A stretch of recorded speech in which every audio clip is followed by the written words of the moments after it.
Salam hörmətli tamaşaçılar, Talk TV televiziyasının siyasi baxış verilişindəyik. Bugünkü qonağımız Cross Media Təhlil Mərkəzinin analitiki Mübariz Söyüşov. Və Mübariz bəndə xoş gördü. Bilirsiniz ki, Azərbaycanla İran arasında münasibətlər müəyyən qədər böhran vəziyyətinə gəlir, inkişaf edir və İran prezidenti böyük nümayəndə heyəti ilə Azərbaycana səfər edəcək, hətta 120 nəfər nümayəndə heyətdir. Bu böyük bir nümayəndə heyətdir və göründüyü kimi İran bu böyük nümayəndə heyətinin Azərbaycana gəlmən hədəfi nədir və bundan sonra İran Azərbaycana qarşı öz aqressiv ritorikasına əl çəkəcəkmi? Çünki biz gördük ki, İran kütləvi informasiya vasitələrində Azərbaycana qarşı bir informasiya savaşı var. Onlar sonra veriləcək. Teşekkür ederim. Ben de salamlayıram bütün tamaşaçıları ve size uğurlar arzulayıram ve çok maraqlı ve önemli meselelerle toxunursunuz. Hesab edirəm ki, İran prezidentinin ve onunla bir yerde Azərbaycana Bakıya səfər edən böyük bir nümayəndə heyətinin bu addımını və səfərini ancaq təqdirlə qarşılayırlar. Əlbəttə, gərginlikdənsə, problemlərdənsə, terrordansa, təxribatdansa qarşılıqlı anlaşma, işbirliği daha faydalıdır. Nəzərə alsaq ki, Azərbaycanla İran arasında böyük bir quru sərhəddi var. Biz qonşuyuq və nə İranlılar buradan köçüb gedəsi deyil, nə Azərbaycanlılar və biz bir yerdə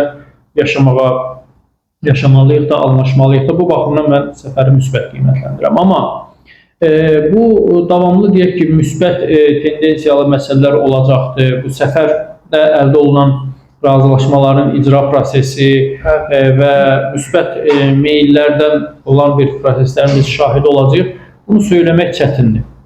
Çünki bu daha çox İran tərəfinin üzərində olan bir məsuliyyət yüküdür. Azərbaycan hər zaman öz öhdəliklərinə yüksək səviyyədə əməl edir.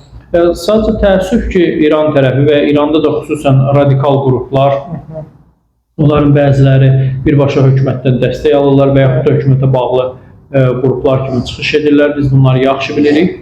Həmin qrupların və onlara bağlı olan şəxslərin, təşkilatların pozuculuğuyla, diversiyası ilə, təxribatı ilə Azərbaycan-İran münasibətlərində zaman-zaman gərginliklər, bəzi hətta çatlar da gəlir. Bu səfərdən sonra yenidən həmin mühafizəkar qanat, bilirsiniz ki, mütədillər Azərbaycanla daha çox əməkdaşlıq üstünlüyü verir, amma mühafizəkar qanat, SİPAH və onlar nəzarətində olan media Azərbaycana qarşı çox kəskin ritorikadan çıxış edir. Sizcə, mühafizəkar qanat, həmin kəsim yenidən Azərbaycanla bu mütədillərin İran prezidentinin administrasiyasını bu normal prosesindən poza bilərmi? Ola bilər əlbəttə. Yəni pozmayacaq deyə bir təminat yox.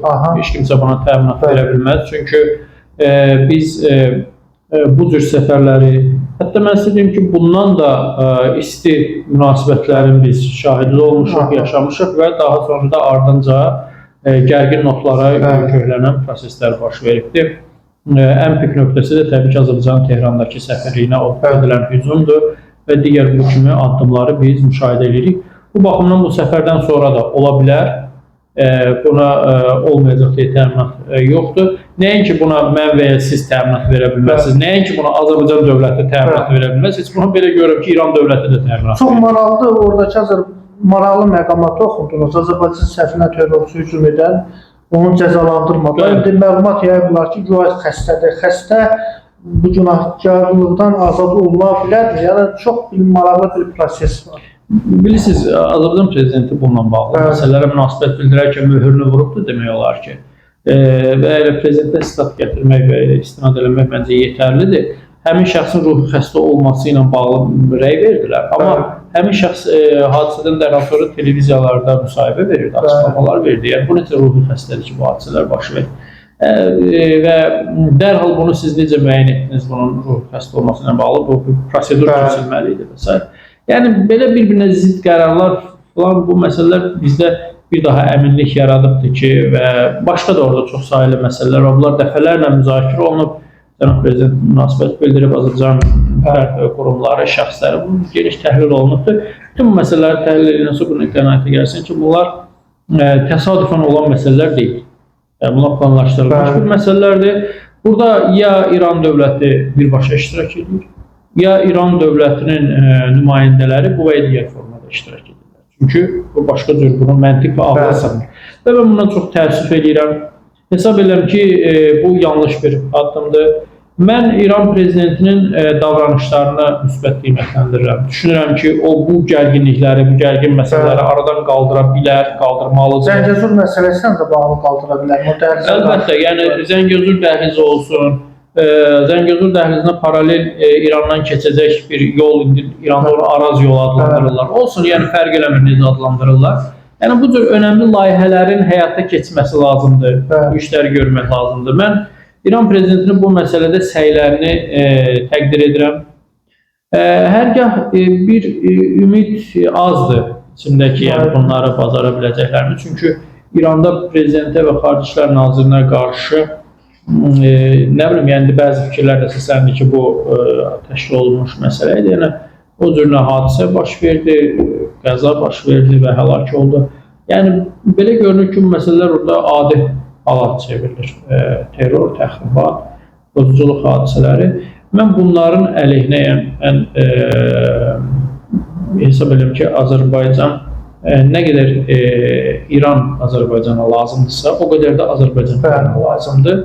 Və bizim cənub qonşumuz nəzərə almalıdır ki, Azərbaycan yeganə ölkələrdəndir ki, öz ərazisindən İrana qarşı istifadə olunması üçün, yəni Amerikanın və bir başqalarının təkliflərinə qarşı duran dövlətdir. Yəni heç kimsəyə bu icazə verilmir və Prezident Qarabağ işğaldan azad olundu. Xudafərin Cəbrayıl azad olunanda səfər edərkən ilk səfərində dedi ki, mən buranı dostluq sərhəd adlandıran, qardaşlaşmış sərhəd adlandıran. Bunlar çox önəmli mesajlar idi.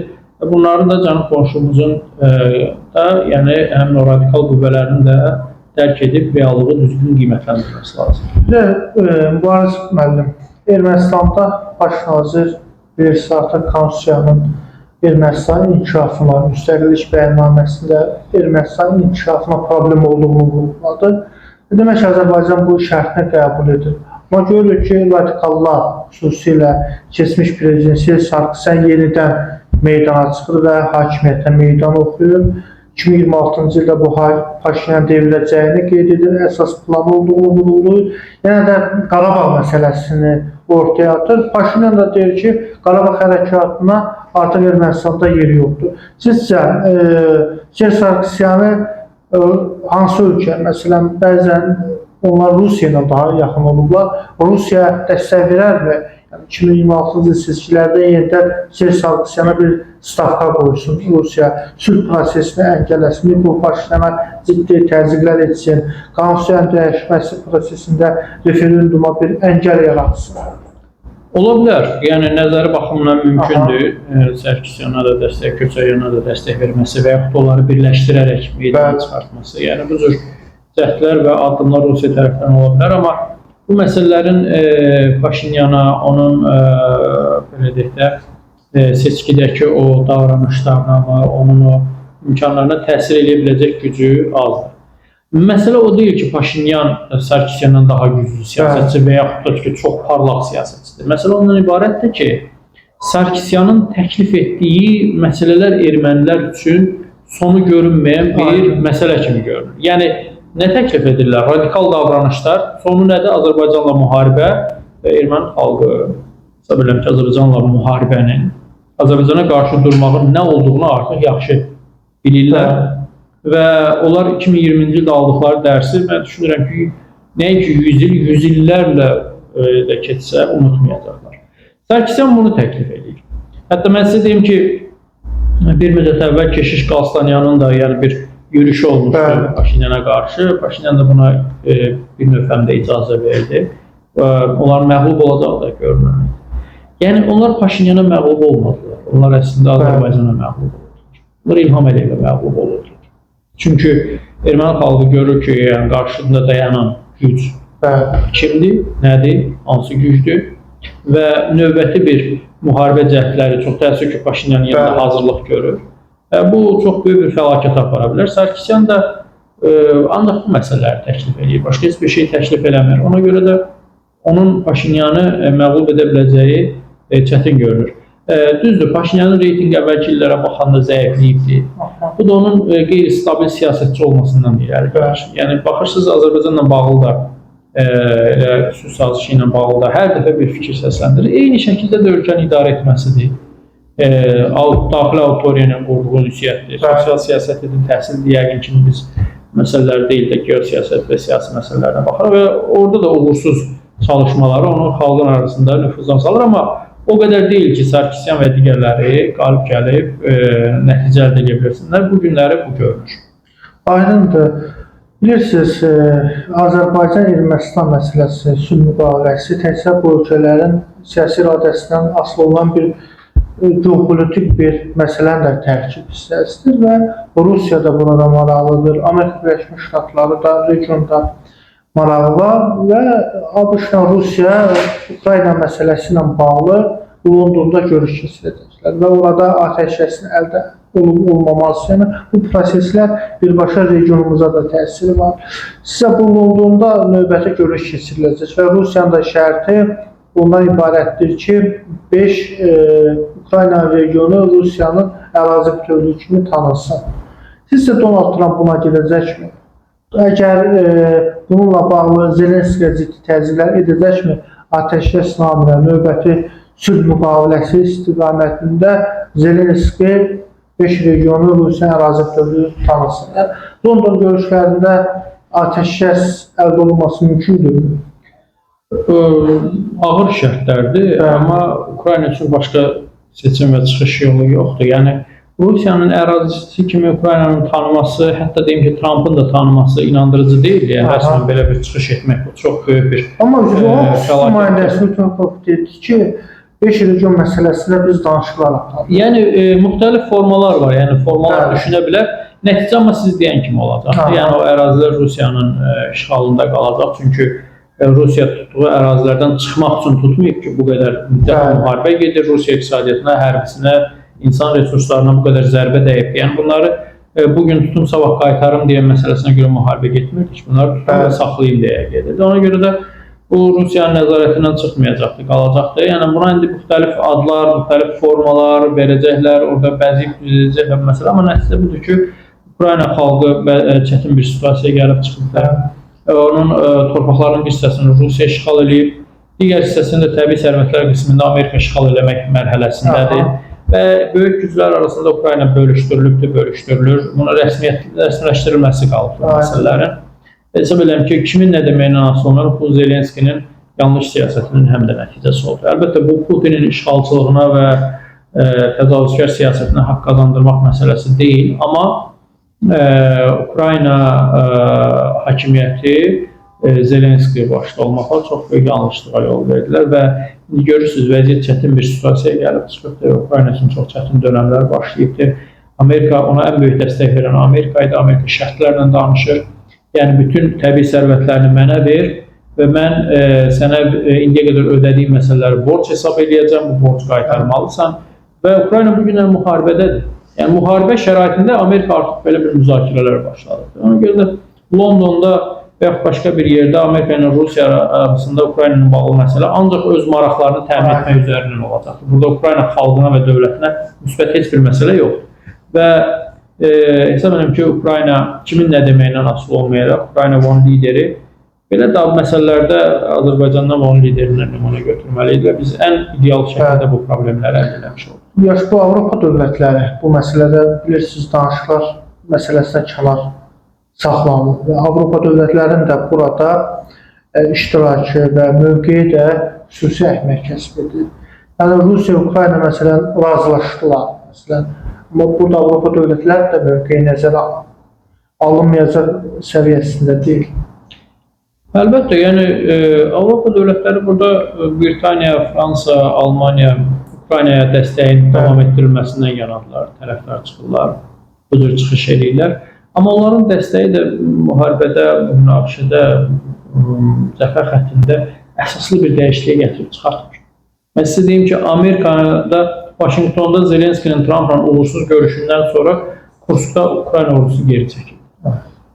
Məsələn, mən şəxsən düşünürəm ki, burada Amerikanın dəstəyinin azalması rol oynayır. Amma Belqrada da hücum elədi. Bəli. hücum elədi, amma kursdakı qədər uğurlu biz nəticələri mən şəxsən görə bilmirəm. Ola bilər sabah olsun. Amma bir də qeyd edildi ki, dedi biz Ukraynanın rəsmisi, kəşfiyyat rəsmisi dedi ki, biz Belqradda aparılan əməliyyatların intensivliyi barədə informasiya vermirik və bunu gizli saxlayır. Çox maraqlıdır. Maraqlı məqamdır, yəni o da özlüyündə maraqlıdır. İstənilən halda mən hesab edirəm ki, Avropa ölkələrinin dəstəyi Amerikanın dəstəyi deyil. Amerikanın dəstəyi çox böyük idi. Müharibədə Ukraynanın lehinə çox məsələləri təsir edirdi. Düzdür, Ukrayna üçün çətin situasiyada qarşısında Rusiya kimi nəhəng dövlətdir. Yəni hər bir dövlətdə, yəni Rusiyanın o müharibədə qalib gəlmək şansları çox az olur, hələ Ukraynadan gedirsə söhbət. Amma Amerikanın dəstəyinin nə idi kəsilməyi, hətta zəifləməyi belə Ukrayna üçün fəlakətdir. Və Vaşinqtondakı uğursuz görüşdən sonra Britaniya rəhbərliyi ilə Avropa liderləri yığıldılar. Qərarlar qəbul edildilər və nə oldu sonunda? Yəni bu gedişatı hansı situasiyada Ukraynanın xeyrinə dəyişdi? Yəni hansı biz nəticələri görə bilirik? Bilirsiniz, Məhəmməd bəy, biz də o müharibəni yaşamış dövlətiyik. Müharibə çox ağır bir məsələdir. İndi məsələn, burada Bakıda normal şəraitdə, Vaşinqtonda, Londonda oturub Ukrayna xalqına və o dövlətinə ura patriotizm şüarları səsləndirmək çox asandır. Amma nəticədə insanlar ölür, evlər dağılır. Yəni Ukrayna xarabazara çevrilir və əhali potensialı kişi cinsindən olan insanların məhv olması sürətlə gedir. Bunlar sonra necə bərpa olunacaq bu məsələlər? Amma məsələn, maraqlı odur ki, müharibə necə dayanmalıdır? Son sualımdır. Bu ancaq indiki hər kəs olduğu yerdə qüvvələrini saxlayır. Dayanmalıdır, Yəni başqa çarəsi yox. Əldə olunmalıdır. Buna Azərbaycan prezidenti də çox gözəl ifadə elədi. Siyasətin qrosmeysteridir, Əməli qeyd elədi ki, Rusiya bu torpaqları tutubdur. Ukraynada bununla razılaşır. Və hər kəsə deyir ki, anlaşma əldə etməlisən. Bu şəraitdə anlaşma necə əldə oluna bilər? Məncə deyir, əldə oluna bilməz. Əgər əldə oluna bilərsə, o zaman mən siyasətdən heç anlamam. Yəni bu çox gözəl ifadə edir. Bu situasiya nə Ukrayna razılaşır qarşı tərəflə, nə qarşı tərəf onunla razılaşır. Amma mən hesab edirəm ki, bu situasiyada, bu durumda müharibəni dayandırmaq lazımdır. Bundan o tərəfəsi həqiqətən Ukrayna dövləti və xalqı üçün çox faciəvi nəticələrə gətirib çıxardır. Zaten də onu yaşayırlar. Aydın, təşəkkür edirəm. Çox sağ olun. Bariz müəllim. Bugünkü qonağımız Cross Media Təlim Mərkəzinin analitiki Mübariz Görüşlüdür. Çox sağ olun. Sağ olun.